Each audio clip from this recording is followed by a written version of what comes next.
ये है दिल्ली दर्पण। दर्शकों नमस्कार, जय हिंद। आप देख रहे हैं दिल्ली दर्पण टीवी।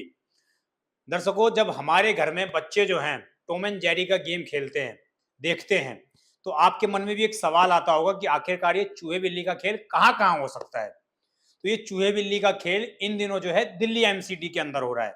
और दिल्ली एमसीडी के अंदर इन चूहे बिल्ली का खेल इस कदर बढ़ चुका है कि आपको वो समय फिर से याद आ जाएगा जब केजरीवाल सरकार उपराज्यपाल से लड़ाई किया करते थे। जब केजरीवाल सीधे प्रेस कॉन्फ्रेंस कर ये आरोप लगाया करते थे कि कोई भी काम होता है दिल्ली वालों के हित में तो दिल्ली सरकार, दिल्ली उपराज्यपाल करने ही नहीं देते, मोदी जी करने ही नहीं देते। इस तरह के तमाम आपने प्रेस कॉन्फ्रेंस, तमाम रैलियों में केजरीवाल जी के भाषण आपने सुने होंगे और आप भी इन चीजों से एक तरीके से परेशान हो चुके होंगे। और शायद यही वजह रही कि दिल्ली के अंदर आम आदमी पार्टी की सत्ता चली गई और केंद्र जो है दिल्ली के अंदर डबल इंजन की सरकार बन गई, जैसा कि बोला जाता है। अब दिल्ली में मेयर इलेक्शन अनाउंस हो चुके हैं। आने वाले 25 तारीख तक जो है दिल्ली का मेयर कौन होगा वो भी फाइनल अनाउंसमेंट हो जाएगी। उससे पहले दिल्ली एमसीडी में चूहे बिल्ली का खेल चल रहा है और केजरीवाल वाली नीति दिल्ली एमसीडी में भी अपनाई जा रही है। जैसी स्थिति राज्य के अंदर थी दिल्ली में कुछ समय पहले, ठीक उसी तरह की स्थिति अब दिल्ली एमसीडी में हो गई है। और दिल्ली एमसीडी में एक ऐसे प्रस्ताव को लेकर यह स्थिति हुई है जिसके लिए कहीं ना कहीं पूर्ण तरीके से आप सभी लोगों का उसमें हक शामिल है। इसमें हक शामिल है दिल्ली एमसीडी के कर्मचारियों का, दिल्ली वालों का, इसके अलावा दिल्ली के ऊपर जो अभी हाल फिलहाल में यूजर टैक्स लगाया गया उसके लिए। हुआ ऐसा कि दिल्ली एमसीडी के जो मेयर हैं महेश खीची जी, उन्होंने एक आंदोलन किया, एक छोटा सा प्रोटेस्ट किया। कहां पर किया? तो दिल्ली एमसीडी के मुख्यालय में और आयुक्त के बाहर। जो दिल्ली एमसीडी के आयुक्त हैं अश्वनी कुमार, उनके दफ्तर के बाहर किया। क्यों किया प्रोटेस्ट? आपको याद होगा कुछ समय पहले जो है दिल्ली सदन के अंदर, दिल्ली एमसीडी सदन के अंदर दो प्रस्ताव पास किए जाते हैं। पहला प्रस्ताव कि 12,000 कर्मचारियों को पक्का किया जाएगा।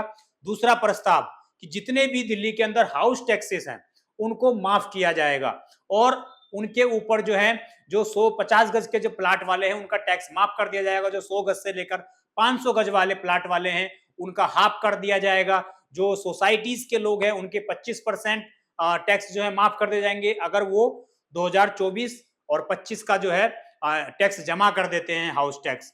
लेकिन हुआ उल्टा, एमसीडी ने उसको मंजूरी नहीं दी, एमसीडी आयुक्त ने उसको मंजूरी नहीं दी। क्योंकि एमसीडी सदन से कोई भी जब कानून पास होता है तो इसमें सबसे बड़ी अहम भूमिका एमसीडी आयुक्त की होती है कि उनकी मंजूरी उस कानून को लागू होने के लिए जरूरी है। और एमसीडी आयुक्त ने यह कहते हुए उन दोनों प्रस्तावों को ठुकरा दिया कि एमसीडी के पास पहले से ही बजट नहीं है, एमसीडी पहले से ही घाटे में है, तो एमसीडी इन दोनों प्रस्ताव को मंजूरी नहीं दे सकती। अब हुआ ऐसा दर्शकों कि कल परसों ही जो है महेश खीची जी ने इस प्रोटेस्ट को अंजाम दिया। आप ये तस्वीरें देखिए।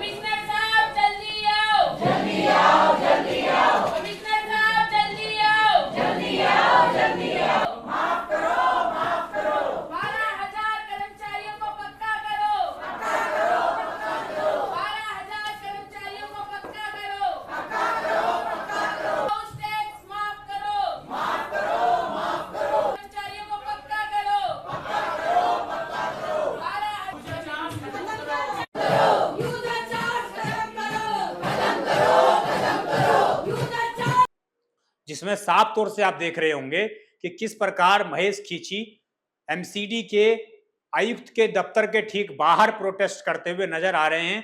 इस तरह की तख्तियां लेकर वो खड़े हैं कि हाउस टैक्स माफ वाली योजना लागू करो, यूजर चार्ज वापस लो, इसके अलावा 12,000 कर्मचारियों को पक्का करने का कानून लागू करो।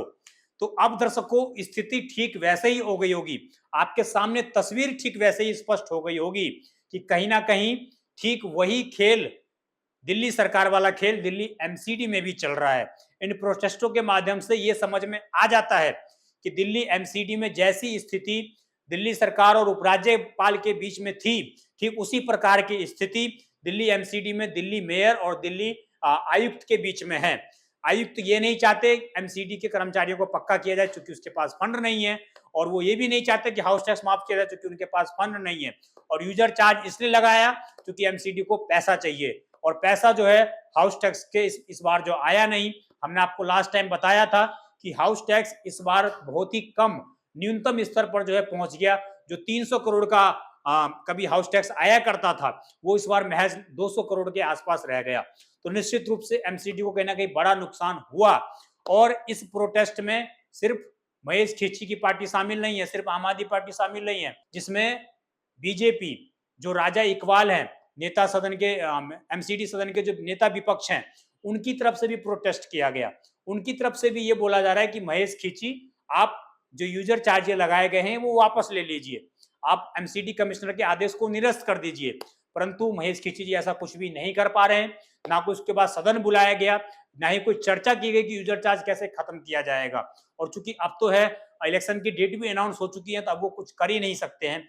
तो इस तरह की स्थिति साफ तौर से दिल्ली वाले जो इसमें पिसते हुए नजर आ रहे हैं। और कुल मिलाकर सॉल्यूशन ये है इस खबर का और इस पूरे प्रोटेस्ट का भी कि ना तो 12,000 कर्मचारी पक्के हुए, ना ही दिल्ली वालों का हाउस टैक्स माफ हुआ, और ना ही यूजर चार्ज हटेगा। कुल मिलाकर तीनों ही चीजें दिल्ली वालों पर बोझ पड़ने वाली है। और जिस तरीके से सैंडविच पहले कर्मचारी बन रहे थे, फिर से उनको सैंडविच बनाकर खेला जा रहा है। और अब देखना यह होगा कि जो भी दिल्ली में अपना मेयर बनाता है, संभावनाएं मूलतः बीजेपी के पक्ष में दिखाई दे रही हैं, परंतु उसका जो भी मेयर बनेगा, निश्चित रूप से ये तस्वीरें देखनी चाहिए कि किस प्रकार जो बीजेपी प्रोटेस्ट कर रही थी यूजर चार्ज के लिए, अगर उसका मेयर बनता है तो क्या वो यूजर चार्ज वापस लेती है, क्या वो 12,000 कर्मचारियों को पक्का करती है, क्या वो हाउस टैक्स माफ की जो योजना सदन से पास हो चुकी है वो माफ करती है लोगों की।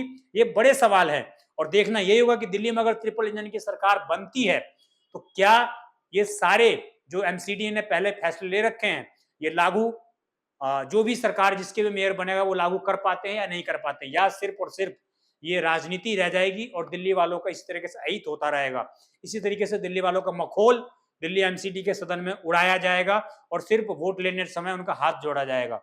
आपकी जो भी राय है आप कमेंट कर अवश्य बताइएगा। और अगर आप एमसीडी कर्मचारी हैं, एमसीडी से एक खबर देख रहे हैं, तो निश्चित रूप से इसको शेयर जरूर करें।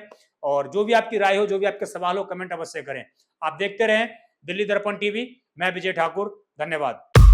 लेटेस्ट खबरों के लिए सब्सक्राइब करें हमारा YouTube चैनल या फिर लॉग ऑन करें www.delhidarpantv.com। खबरों की कवरेज और विज्ञापनों के लिए संपर्क करें।